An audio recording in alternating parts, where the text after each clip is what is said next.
presented by Lovely Films Production।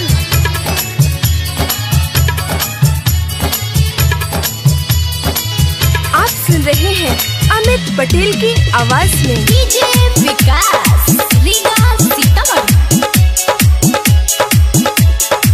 चेहरा लागे जैसे चंदा आसमान के, हमारा जान के।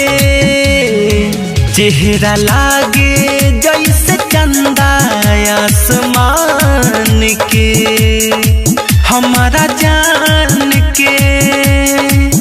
करी के तना बड़ाई बा गजब सुघराई, देखी रूप हमर का बहाल बताई। के बनवले बाटे कौन माटी सान के, हमारा जान के है। चेहरा लागे जैसे चंदा आसमान के, हमारा जान के। करी के तना बड़ाई बा गजब सुघराई, देखी रूप हमर का बहाल बताई।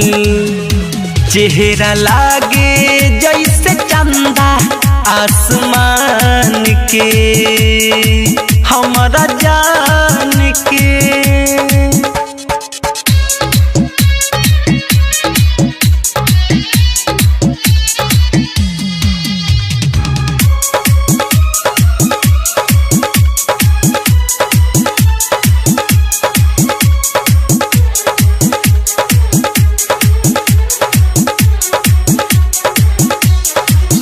अखिया में बा चाहत के नशा, किसिया लागे सावन के घटा। अखिया में बा चाहत के नशा, किसिया लागे सावन के घटा। जब ओढ़नी से हाय छुप छुप शरमाए, मोरा दिल धड़काए जब पास हुआए। हम तकरीले शुक्रिया भगवान के, भेजल जान के है। चेहरा लागे जैसे चंदा आसमान के, हमारा जान के। presented by Lovely Films Production।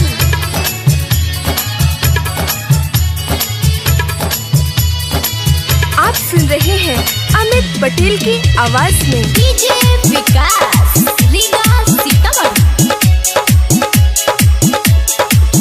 दुनिया में न बा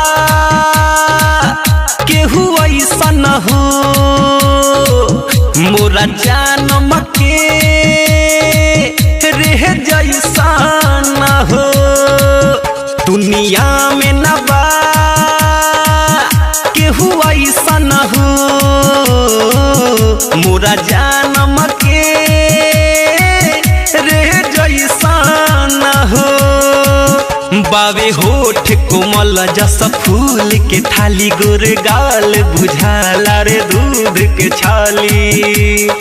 मुखड़ा लागे जैसे टुकड़ा हवे चान के, हमारा जान के है। चेहरा लागे जैसे चंदा आसमान के, हमारा जान के। करी के तना बड़ाई बा गजब सुघराई, देखी रूप हमर का बहाल बताई। चेहरा लागे जैसे चंदा आसमान के,